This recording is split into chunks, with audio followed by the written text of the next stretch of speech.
அஸ்ஸலாமு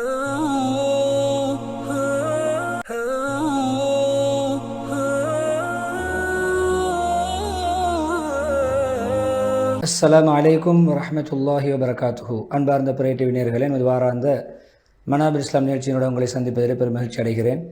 அல்லாஹ்வின் கிருபையில் 177வது வாரத்தில் உங்களை சந்திக்கிறேன். முதலாவதாக மக்கா முக்கர்ரமா அல் மஸ்ஜிதுல் ஹராமுடைய ஹுத்பா.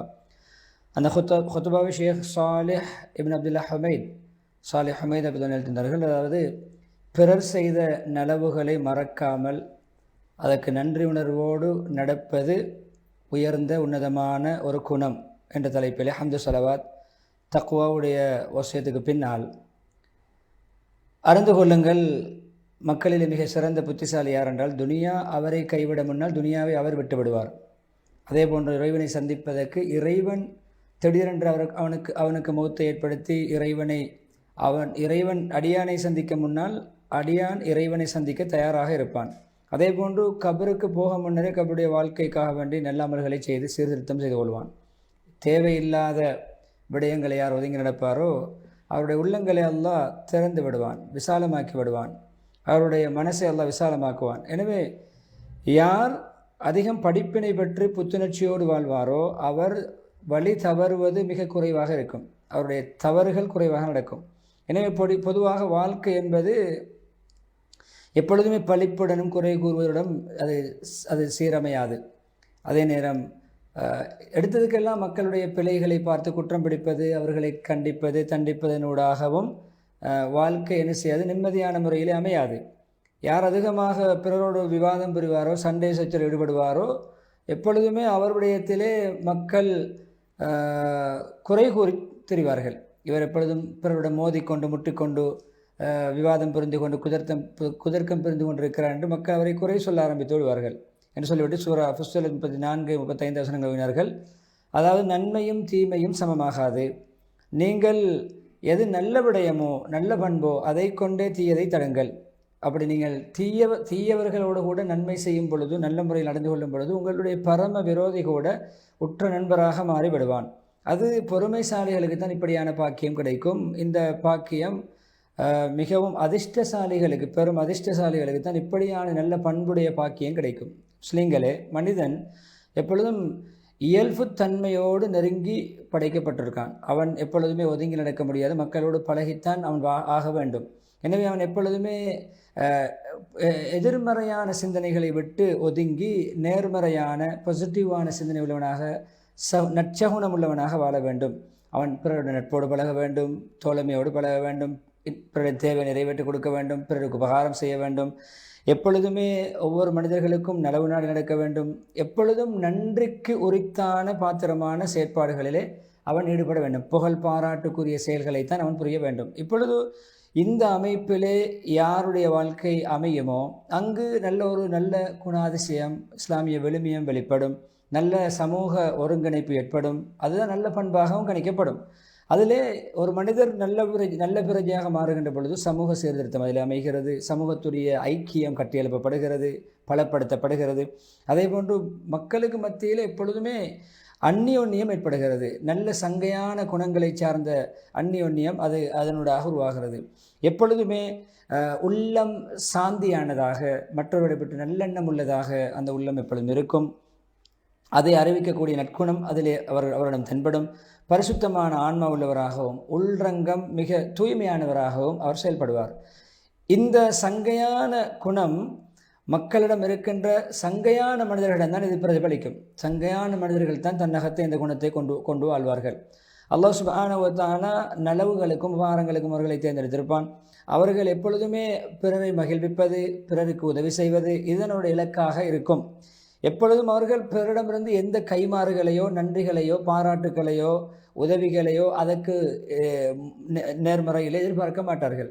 அவர்கள் செய்த நலவுக்கு பதிலாக மக்களிடம் நலவுகளை எதிர்பார்க்க மாட்டார்கள். அதுதான் பிறருடைய நலவுகள், பிறர் நமக்கு செய்த உபகாரங்கள், நலவுகளை மறக்காமல் நன்றி உணர்வோடு நடப்பது, அதற்கு நல்ல கைமாறுகளை செய்வது. நமக்கு பிறர் உதவி செய்தால் நாம் அதற்கு ஏற்ற கைமாறுகளை செய்வது. நலவுக்கு நலவுதான் கைமாறு. எனவே காரூனுக்கு சொல்லப்பட்ட விடயத்தை சொல்லி காட்டுகிறார்கள். சூரா கஸஸ் 77 வசனம். அதாவது, பெரும் பணக்காரன் காரனுக்கு சொல்லப்பட்டது, அல்லாஹ் உனக்கு வாரி வழங்கியது போன்று, நல்லுபகாரம் செய்தது போன்று நீ மக்களுக்கும் நல்லுபகாரம் செய், பொருளாதார உதவி செய், சமூக பணிகள் செய் என்று சொல்லப்பட்டது. முஸ்லிம்களே, இந்த துறையில் மிக சிறந்த உன்னதமான முதல் இலக்க உதாரணம் யார் என்றால் முஹம்மது ஸல்லல்லாஹு அலைஹி வஸல்லம் அவர்கள். அவர்களுடைய வாழ்க்கை சரிதைகள் முழுக்க அழகானது. அவ அனைத்துமே பிறர் செய்த நலவுகளுக்கு நன்றி மனப்பான்மை நடந்த ஒரு வாழ்க்கையாகத்தான் அமைகிறது. நெருக்கமானவர், உறவினர், தூர உறவு, அதே போல முஸ்லிம் அல்லாத இறைநிராகரிப்பாளர்கள், முஷ்ரிக்கீங்கள், காபிர்கள் எல்லோருடனும் நல்ல முறையில் நடந்த ஒரு வாழ்க்கை சரிதையைத்தான் நபி ஸல்லல்லாஹு அலைஹி வஸல்லம் அவர்கள் படைத்திருக்கிறார்கள். எனவே இது சில விடயங்களை படிப்பினைக்காக முன்னுதாரணமாக பரக்கத்தான சிறந்த உயர்ந்த வாழ்க்கையிலிருந்து நான் முன்வைக்கிறேன். ஆயிஷா ரலியல்லாஹு அன்ஹா சொல்லக்கூடிய முதலாவது நிகழ்வு, ரசூல் ஸல்லல்லாஹு அலைஹி வஸல்லம் அவர்கள் எப்பொழுதெல்லாம் வீட்டிலிருந்து வெளியாகுவதாக இருந்தாலும் ஹதீஜா ரலியல்லாஹு அன்ஹா அவர்களை பற்றி ஞாபகப்படுத்தாமல் வெளியாக மாட்டார்கள். நல்ல முறையில், அழகிய முறையில் ஹதீஜா ரலியல்லாஹு அன்ஹாவை பாராட்டுவார்கள், முதல் மனைவியை பாராட்டுவார்கள். ஒரு நாள் அப்படி ஹதீஜா ரலியல்லாஹு அன்ஹாவை பற்றி பாராட்டி புகழ்ந்து பேசுகின்ற பொழுது எனக்கு ரோஷம் ஏற்பட்டது. நான் சொன்னேன், என்ன அவ ஒரு வயோதிப பெண் தானே, அவள் உங்களை விட நபியருடைய 15 வருடம் மூத்த பெண்ணாக இருந்தார், அவர் வயோதிப பெண் தானே, அதுக்கு பதிலாக அல்லாஹ் சிறந்த பெண்களை அல்லாஹ் உங்களுக்கு சிறந்த பெண்ணாக என்னை, அதாவது கன்னி பெண்ணை, குமர பெண்ணை உங்களுக்கு நான் மனைவியாக அல்லாஹ் தரவில்லையா என்ற கருத்திலே சொன்னேன். நபி ஸல்லல்லாஹு அலைஹி வஸல்லம் அவர்கள் எந்த அளவு கோபப்பட்டார்கள் என்றால், என்னுடைய வார்த்தையை கேட்டு அவருடைய நெற்றி முடிகளெல்லாம் கோபத்தில் நடுங்க ஆரம்பித்து விட்டன. அவருடைய முன்முடிகள், உரோமங்கள் எல்லாம் கோபத்தில் நடுங்க, ஒன்று நெற்றி புருவத்துடைய முடி அல்லது தாடியுடைய முடி, நெற்றி முடிகள் கூட துடிக்கும் அளவுக்கு கோபப்பட்டார்கள். நான் இப்படி சொன்னவுடன் பின்பு சொன்னார்கள், நிச்சயமாக அல்லாஹ்வின் மீது ஆணையாக ஹதீஜாவை விட சிறந்த பெண்ணை அல்லாஹ் எனக்கு பகரமாக தரவில்லை. ஏன் தெரியுமா? மக்கள் எல்லாம் என்னை நிராகரித்த பொழுது அந்த ஹதீஜா தான் என்னை ஈமான் கொண்டார், விசுவாசித்தார். மக்கள் எல்லாம் என்னை பொய்ப்பித்த சமயம் ஹதீஜா என்னை நம்பினார். அதே போன்று ஹதீஜா தன்னுடைய பொருளாலும் உடலாலும் எனக்கு கைமாறு செய்தார், உபகாரம் செய்தார், நல்லுதவி செய்தார். மக்கள் எல்லாம் எனக்கு எந்த உதவியும் செய்யாமல் தடுத்து மறுத்த பொழுது ஹதீஜா என்னை ஆதரித்தார். எனக்கு ஹதீஜாவின் மூலம்தான் அல்லாஹ் குழந்தை பாக்கியங்களையும் தந்தான். ஏனைய பெண்களுக்கு ஏனைய மனைமார்களே குழந்தை பாக்கியங்கள் அல்லாஹ் தராமல் இருக்கும் சந்தர்ப்பத்திலே ஹதீஜாவின் மூலம் தானே குழந்தை பாக்கியம் கிடைத்தது என்று ஹதீஜா ரலியல்லாஹு அன்ஹாவுடைய சிறப்புகளை மேலும் அடுக்கி கொண்டு சென்றார்கள். அப்பொழுது ஆயிஷா ரலியல்லாஹு அன்ஹா சொல்கிறார்கள், நான் என்னுடைய மனதுக்குள் பேசிக்கொண்டேன், இதற்கு பின்னால் ஹதீஜாவை பற்றி எந்த நபியவர்கள் விரும்பாத எந்த பேச்சையும் பேசக்கூடாது என்று. அஹ்மது ரஹிமுல்லா, தபரனி ரஹிமுல்லா, அஹ்மது முஸ்னத் என்ற கிதாபிலே, தபரனி முஅஜ்ஜமுல் கபீரிலே பதிவு செய்திருக்கிறார்கள். ரசூல் ஸல்லல்லாஹு அலைஹி வஸல்லம் அவர்கள் ஒரு ஆடை அறுத்தாலும் அதை ஹதீஜாவுடைய உறவினர்களுக்கு, உற்ற நண்பிகளுக்கு அனுப்புங்கள் என்று பங்கு போடுவார்கள். மௌத்துக்கு பின்னாலும், மனைவியுடைய வஃபாத்துக்கு பின்னாலும் மனைவி செய்த உபகாரங்கள், உதவி ஒத்தாசைகளை மறக்காமல் கைமாறு செய்தார்கள், புகழ்ந்து பாராட்டினார்கள் என்ற தலைப்பிலே முதலாவது நிகழ்வை சொல்லிவிட்டு, இரண்டாவது நிகழ்வாக ஒரு மூதாட்டி நபியரோடு வந்தார்கள், ஸல்லல்லாஹு அலைஹி வஸல்லம் வந்தார்கள். அந்த மூதாட்டி வரும்பொழுது நபியவர்கள் மனைவி ஆயிஷா ரலியல்லாஹு அன்ஹாவுடைய வீட்டில் இருக்கிறார்கள், உடன் இருக்கிறார்கள். ரசூல் ஸல்லல்லாஹு அலைஹி வஸல்லம் அவர்கள் அந்த பெண்ணிடம் கேட்டார்கள், நீங்கள் யார்? அந்த பெண் சொன்னார், ஜுஸ்ஸாமா அல்லது ஜஸ்ஸாமா அல் முஸனியா. ஜஸ்ஸாமா அல் முஸனியா. ஜஸ்ஸாமா அசிங்கமான அலங்கோலமான சமூகத்தில் மதிப்பற்ற பெண்ணுடைய பெயர். அவர் பெண்ணுடைய பெயர் அப்படி. முஸனி கோத்திரத்தைச் சேர்ந்த ஜஸ்ஸாமா என்ற பெண், அலங்கோலமான பெண்களுக்கு தான் ஜஸ்ஸாமான்னு சொல்லப்படும். நபியவர் உடனே சொன்னார்கள், இல்லை, நீங்கள் ஹஸ்ஸானா அல் முஸனியா, நீங்கள் முஸனி கோத்திரத்தைச் சேர்ந்த அழகிய நல்ல பெண், நீங்கள் அசிங்கமான அலங்கோலமான பெண் அல்ல என்று சொல்லி அந்த பெண் மூதாட்டியை பாராட்டி விட்டு, உங்களுடைய நிலைமை, உங்களுடைய சுக செய்தியில் எப்படி இருக்கிறது? அவருக்கு பிறகு என்ன சொன்னால், ஹதீஜாவுக்கு பிறகு, ஹதீஜாவுடைய வஃபாத்துக்கு பிறகு உங்களுடைய வாழ்க்கை எப்படி செல்கிறது, உங்களுடைய நிலவரங்கள் எப்படி என்று கேட்ட பொழுது சொன்னார்கள், நல்ல முறையில் இருக்கு, நல்ல நிலைமையில் இருக்கிறோம், என்னுடைய தாய் தந்தை உங்களை அர்ப்பண மாட்டேன் யார சொல்லலாம் என்று அந்த பெண் சொன்னார். விசாரித்த பொழுது அந்த பெண் சென்றவுடன் ஆயிஷா சொல்கிறார்கள், நான் யார சொல்லலாம், இந்த பெண்ணுக்கு இந்த அளவு வரவேற்பு கொடுத்து, இந்த பெண்ணை இந்த அளவு உபசரித்து கௌரவிக்கிறீர்கள், இந்த பெண் யார்? சொன்னார்கள், இந்த பெண் ஹதீஜாவுடைய காலத்திலே, ஹதீஜா ரலியல்லாஹு அன்ஹாவோடு, என்னுடைய அன்பு மனைவியோடு வாழுகின்ற காலத்திலே ஹதீஜா ரலியல்லாஹு அன்ஹா சந்திக்க வந்து சென்ற பெண். ஹதீஜா ரலியல்லாஹு அன்ஹாவுடைய ஒரு நண்பி. ஏன் தெரியுமா? தொடர்புகளை பேணிக்கொள்வது, முன்னைய காலம் நல்ல முறையில் நடந்து கொண்டது போன்று தொடர்ந்து அதில் ஈடுபடுவது, உறவுகளை பேணிக்கொள்வது, அறிமுகங்களை பேணி நடப்பது, அழகிய முறையிலே அந்த தொடர்பை பேணிக்கொள்வது ஈமானை சார்ந்தது. ஹாக்கிம் ரஹிமுல்லா அவர்கள் பதிவு செய்திருக்கிறார்கள். மூன்றாவது நிகழ்வாக முஹம்மது ஸல்லல்லாஹு அலைஹி வஸல்லம் அவர்களுடைய நல்ல இயல்புகளிலே, நல்ல பண்பாடுகளிலே பிறர் செய்த நலவுக்கு நன்றி மனப்பான்மையோடு நடக்கின்ற நிகழ்விலே மிக முக்கியமான ஒரு பகுதி தான் அபூபக்கர் சிறப்பம்சங்களை நபி அவர்கள் சலாகித்து கூறியது. சொல்லுகிறார்கள், யார் யாரெல்லாம் எனக்கு இஸ்லாத்துக்கு முஸ்லிம்களுக்கு என்று உபகாரங்கள் செய்தாரோ, உதவிகள் செய்தாரோ, அவர்கள் அனைவர்களுக்கும் கைமாறு செய்து விட்டோம். ஆனால் அபூபக்கரை தவிர அபூபக்கர் செய்த உதவிகளுக்கு ஒத்தாசைகளுக்கு நாங்கள் கைமாறு செய்யவில்லை. ஏனென்றால் அபூபக்கர் அவர்கள் எங்களுக்கு மிக பக்கபலமாக இருந்தார். அல்லாஹ் தான் கியாமத்து நாளிலே அவருக்கு கைமாறு செய்ய வேண்டும். அதற்கு சகுந்த கூலிகளை அல்லாஹ் தான் கொடுக்க வேண்டும். அபூபக்கருடைய பொருளாதாரம் எனக்கு பயனளித்தது போன்று உதவியது போன்று வேறு யாருடைய பொருளாதாரம் உதவவில்லை. நான் ஒரு உற்ற நண்பரை, நேசரை, ஹலீலை தேர்ந்தெடுப்பதாக இருந்தால் அபூபக்கரை உற்ற நண்பராக மாற்றிக்கொள்வேன். நிச்சயமாக உங்களுடைய தோழராகிய நானும் அல்லாஹ்வுடைய ஹலீல் தான். இப்ராஹிம் அலைஹிஸ்ஸலாம் எப்படி ஹலீலுல்லாவோ நானும் ஹலீலுல்லா தான். திருமிதி ரஹிமஹுல்லா பதிவு செய்திருக்கிறார்கள். அபூ ஹுரைரா ரலியல்லாஹு அன்ஹு அறிவிக்கிறார்கள், 4வது நிகழ்வாக முஹம்மது ஸல்லல்லாஹு அலைஹி வஸல்லம் அவர்கள் அன்சாரிகளோடு நடந்து கொண்ட நன்றி மனப்பான்மை, அதாவது அழகான முறையிலே தீனுக்கு செய்த உதவி, நபி அவர்கள் ஆதரித்தது, வரவேற்றதை நினைவு கூர்ந்து அன்சாரிகளை சிலாகித்து பேசுவார்கள். அவர்கள் மிக பெருமதியான உன்னதமான விடயங்கள் எல்லாம் நபி அவருடைய இஸ்லாத்துடைய தாவா பணிக்காக வேண்டி செலவழித்திருக்கிறார்கள், அர்ப்பணம் செய்திருக்கிறார்கள். அவர்கள் மக்காவை துறந்து மதினாவுக்கு வந்த முஹாஜிரிங்களை அவர்கள் ஆதரித்தார்கள், வரவேற்றார்கள். அவர்களுக்கு சொத்து செல்வங்களினால் உதவி செய்தார்கள், பொருளாதார உதவிகளை செய்தார்கள். தங்களுடைய தேவைகளை விட மக்காவாசிகளுடைய முஹாஜிரிங்களுடைய தேவைகள் முற்படுத்தினார்கள். நபி ஸல்லல்லாஹு அலைஹி வஸல்லம் சொன்னார்கள், ஹிஜ்ரத் என்ற ஒன்று இல்லாதிருந்தால் நான் அன்சாரிகளில் ஒருவனாகத்தான் இருந்திருப்பேன். எல்லா மக்களும் ஒரு பயணத்தில் ஒரு பாதையால் செல்கின்ற பொழுது அன்சாரிகள் ஒரு பாதையால் சென்றால், ஒரு பள்ளத்தாக்கால் சென்றால், அன்சாரிகள் செல்லும் பள்ளத்தாக்கிலே பாதையிலே நான் பயணிப்பேன். மக்கள் எல்லாம் மேலாடை போன்று, அன்சாரிகள் உள்ளாடை போன்று. உள்ளாடை என்று சொன்னால் மேலோடு ஒட்டி இருக்கக்கூடிய பெனியன், அந்த நாம் வெளியிலே போடுகின்ற ஆடை, உடம்போடு ஒட்டியிருக்கின்ற ஆடைக்கு தான் சொல்வது ஷியார் என்று. நான் அணிந்திருக்கின்ற ஆடையிலே பெனியன், உடம்போடு ஒட்டியிருக்கின்ற பெனியன் போன்றவர்கள் தான் அந்த அன்சாரிகள். அந்த அளவு நெருக்கமான உறவு உள்ளவர்கள். மற்ற எல்லோருமே என்னுடைய மேலாடை போன்று. அதே போன்று உங்களுக்கு நான் அன்சாரிகளுடைய நல்ல முறையில் நடந்து கொள்ளுமாறு உபதேசிக்கிறேன். ஏன் தெரியுமா? அவர்கள் என்னுடைய இரகசியத்தின் அந்தரங்க நண்பர்கள். என்னுடைய அமானிதத்தை பேணி பாதுகாக்கக்கூடிய இடம் அவர்கள்தான். அவர்கள் தம்மீதுள்ள பொறுப்புகளை நிறைவேற்றிவிட்டார்கள். அவர்களுக்கு பிறர் செய்ய வேண்டிய கடமைகள் தான் இங்கே இருக்கின்றன. அவர்கள் பிறருக்கு செய்ய வேண்டிய, இஸ்லாத்துக்கு செய்ய வேண்டிய கடமைகள் எதுவும் கிடையாது. எல்லாவற்றையும் சகல கடமைகள் நிறைவேற்றி விட்டார்கள். எனவே அன்சாரிகளிலிருந்து யார் நன்மையான விடயங்கள் செய்கிறார்கள், நல்லவரிடமிருந்து நன்மைகளை ஏற்றுக்கொள்ளுங்கள். தவறு செய்யக்கூடியவரை மன்னித்து விடுங்கள். அன்சாரிகளில் யாராவது மனிதன் அடிப்படை தவறு செய்தால் அவர் மன்னித்து விடுங்கள். 5வது நிகழ்வாக முஹம்மது ஸல்லல்லாஹு அலைஹி வஸல்லம் அவர்கள் சஹாபாக்களுக்கு பொதுவாகவே கைமாறு செய்து அவர்களை பாராட்டி புகழ்ந்து அவர்களுடைய தியாகங்கள், அர்ப்பணிப்புகளை நன்றி மறவாமல் நடந்து கொண்ட நிகழ்விலே என்னுடைய சஹாபாக்களை திட்ட வேண்டாம். ஏன் தெரியுமா? உங்களில் ஒருவர் உஹது மலையளவு பிரமாண்டமான தங்கத்தை அல்லாஹ்வின் பாதையில் நல்வழிகளிலே செலவழித்தாலும் அவர்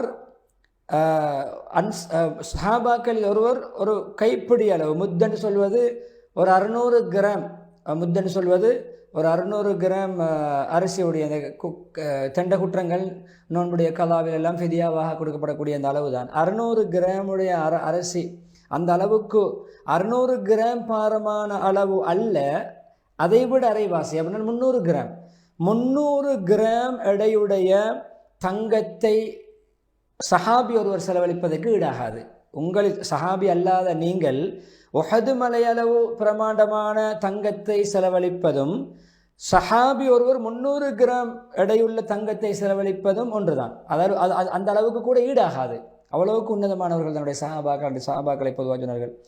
அதே போன்று 6வது நிகழ்வாக ஒரு நிகழ்வு சொல்கிறார்கள். நபி ஸல்லல்லாஹு அலைஹி வஸல்லம் அவர்கள் முஷ்ரிக்கீங்களுடைய இணை வைப்பாளர்கள் செய்த உதவிகளுக்கும் கைமாறு செய்தார்கள்.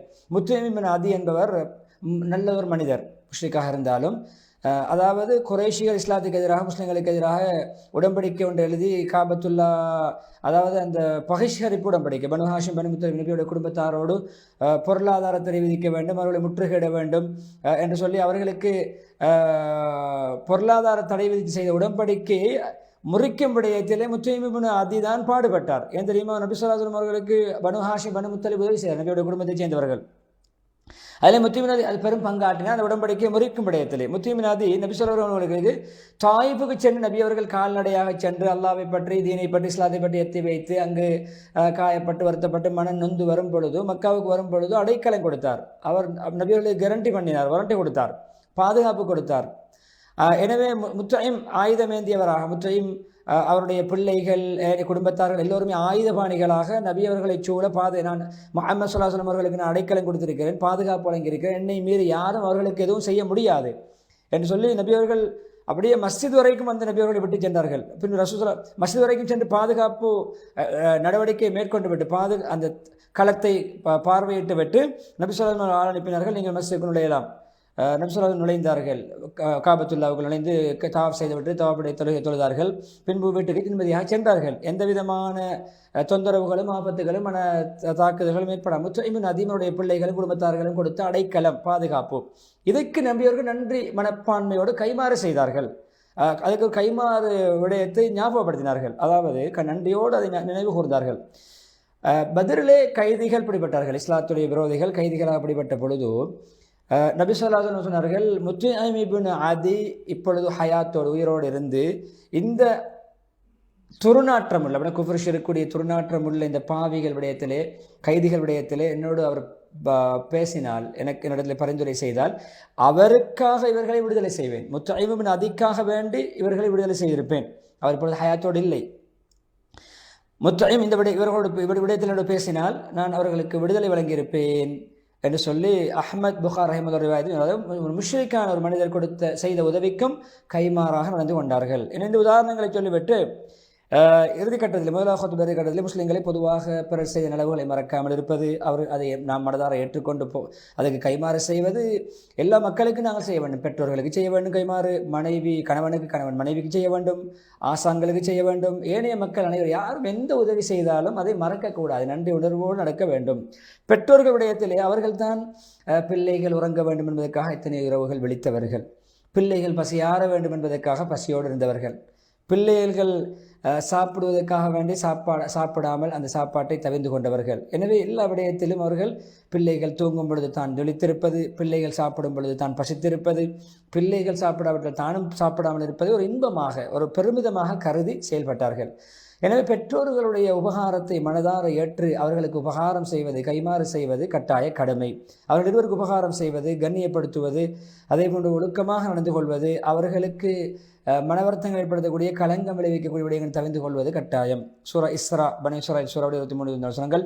அந்த பெற்றோரை பார்த்து உஃப்சி என்று சொல்ல வேண்டாம், அவர்களை கடிந்து கொள்ள வேண்டாம், அவர்களுக்கு முன்னால் நீங்கள் கௌரவமாக கண்ணியமாக பேசுங்கள், அவர்களுக்கு அவருடைய பணிவின் இறக்கையை தாழ்த்துங்கள், மிக பணிந்து நடந்து கொள்ளுங்கள், அன்பின் காரணமாக பணிவை மேற்கொள்ளுங்கள். என்னுடைய ரப்பே என்னை சிறு வயதில் வளர்த்து ஆளாக்கி பராமரித்தது போன்றோ அவ்விருவருக்கும் நீ ரப்பிர் ஹம்ஹுமா ரஹ்மத்து செய்வாயாக கமா ரப்பயானி சகீரா என்ற துவாவை நபியவர் அல்லாஹ் நமக்கு துவாவை படித்து தருகிறான். பெற்றோர்களுக்கான கைமாறு செய்து ஓதுகின்ற துவா. எனவே கணவன் மனைவியுடைய உறவும் இப்படித்தான். 7வது மாற்றுகிறார்கள். அது உண்மையிலே ஒரு மன அமைதியான நிம்மதியான சாந்தியான ஒரு வாழ்க்கை, கண்ணியமான ஒரு வாழ்க்கை. எப்பொழுதுமே சில வேளை வாழ்க்கையை சீர்குலைக்கின்ற கலங்கப்படுத்துகின்ற நிகழ்வு நடக்கலாம் என்ற அடிப்படையிலே வாழ்க்கையை கலங்கப்படுத்துகின்ற விடயங்கள், ஸ்திரத்தன்மையை சுப்புகின்ற விஷயங்கள் நடக்கலாம்.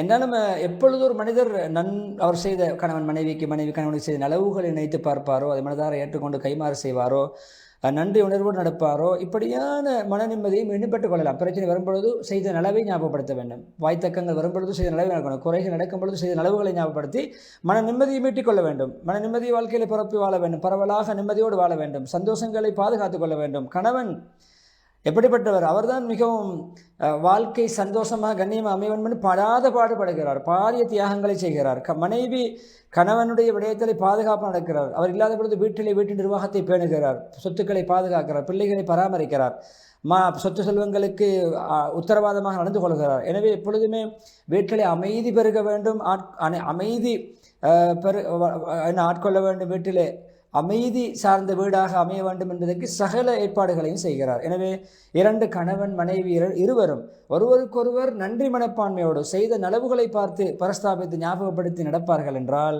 எப்பொழுதுமே அவர்களுக்கு மகிழ்ச்சி நிழலிடும், மகிழ்ச்சியின் நிழலில் வாழ்வார்கள். அவர்களுடைய வாழ்க்கை மிக ஸ்மூத்தாக, மிக அமைதியாக, சாந்தியாக அமையும். எனவே உங்களுக்கு மத்தியில் நன்றி மறக்க வேண்டாம். அலா தன்சவுல் ஃபதல பைனக்கும். அல்-பக்ரா 237. இறுதி கட்டத்திலே அடுத்த உதாரணமாக ஆசான் தன்னுடைய முழு தியாகங்களையும் செய்கின்ற கற்பித்தல் துறையிலே செய்கின்றவர் தான் ஆசிரியைகள். எப்பொழுதுமே நம்மை தொடராக மாணவ தொடர்பை பேணி அவர் கண்காணித்து பராமரித்து நம்மை நெறிப்படுத்தி, அதே போன்று எப்பொழுதுமே மாணவர்கள் முன்னேறும் பொழுது நல்ல புள்ளிகளை பெறும் பொழுது அவர் சந்தோஷம் அடைகிறார். அதே போன்று பிள்ளைகள் நல்ல ஆற்றல்களை வெளிப்படுத்தும் பொழுது மகிழ்கிறார். எப்பொழுதுமே ஆசிரியர்களுடைய அவர்கள் செய்த உபகாரங்களை பேணி கைமாறு செய்வது, நன்றி மனப்பான்மை நடப்பது மிக அவசியமான. அவர்களை மதிப்பது, கௌரவப்படுத்துவது, அவர்களுக்கு அவன் துஆ செய்வது, பிரார்த்தனை செய்வது, அவர்களின் நோவினைப்படுத்தும் விடயங்களை தவிர்த்து கொள்வது, அதே போன்று அவர்களுக்கு தீங்கிழைக்காமல் சொல்லால் செயலால் நடவடிக்கைகளால் தீங்கிழைக்காமல் தவிர்த்து கொள்வது ஆசிரியர்களுக்கு ஆசான்களுக்கு செய்கின்ற ஒரு கைமாறாக இருக்கும். அபு ஹனீஃபா ரஹிமஹுல்லா அவர்கள் சொல்கிறார்கள், நான் என்னுடைய உஸ்தாத் ஹம்மாத் ரஹிமஹுல்லா மரணித்த நாள் முதல் எப்பொழுதெல்லாம் தொழுவேனோ தொழுதுவிட்டு என்னுடைய பெற்றோரோடு சேர்த்து என்னுடைய உஸ்தாத் ஆசிரியர் ஹம்மாத் ரஹிமஹுல்லாவுக்காக வேண்டி இஸ்திக்பார் செய்கிறேன்.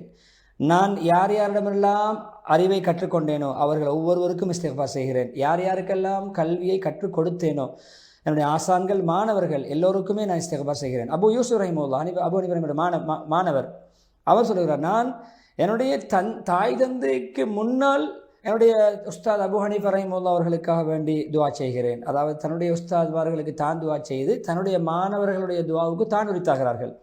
இமாம் அஹமது ரஹிமஹுல்லா சொன்னார்கள், நான் 30 வருடங்களாக ஷாஃபிஈ ரஹிமஹுல்லா அவர்களுக்கு துஆ செய்து இஸ்திக்பார் செய்யாமல் தூங்க மாட்டேன். 2 கருத்து, தூங்க முன்னால் அவர்கள் இஸ்திக்பார் செய்துவிட்டு துஆ செய்துவிட்டு தூங்குவேன், தூங்கி எழுந்தால் தஹஜ்ஜுதிலே துஆ இஸ்திக்பார் செய்வேன்.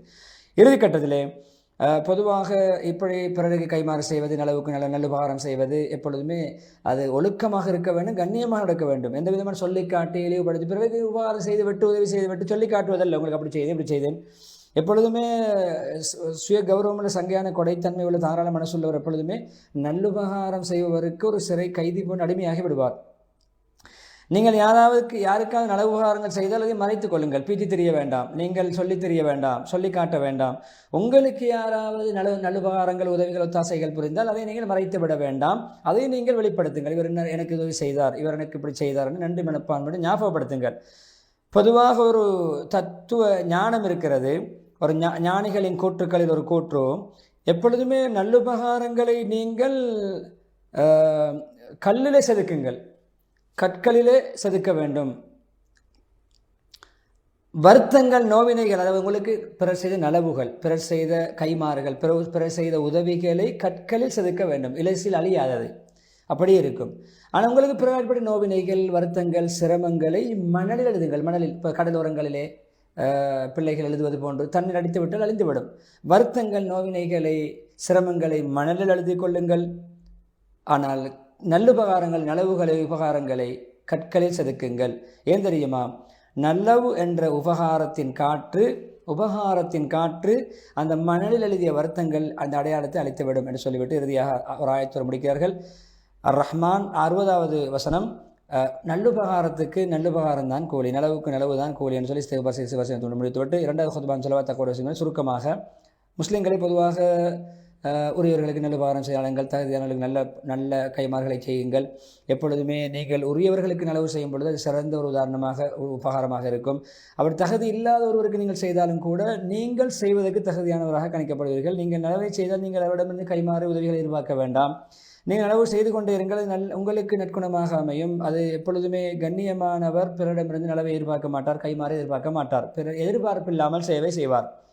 எப்பொழுதுமே அவருடைய நல்லுபகாரங்களுக்கு பிறர் உபகாரம் செய்ய வேண்டும் என்று எதிர்பார்க்க மாட்டார். எப்பொழுதுமே தன்னுடைய நலவுகளுக்கு, சேவைகளுக்கு, பணிகளுக்கு பாராட்டுக்களையும் புகழ்களையும் கைமாறுகளையும் எதிர்பார்க்க மாட்டார், இலக்காக கொள்ள மாட்டார்.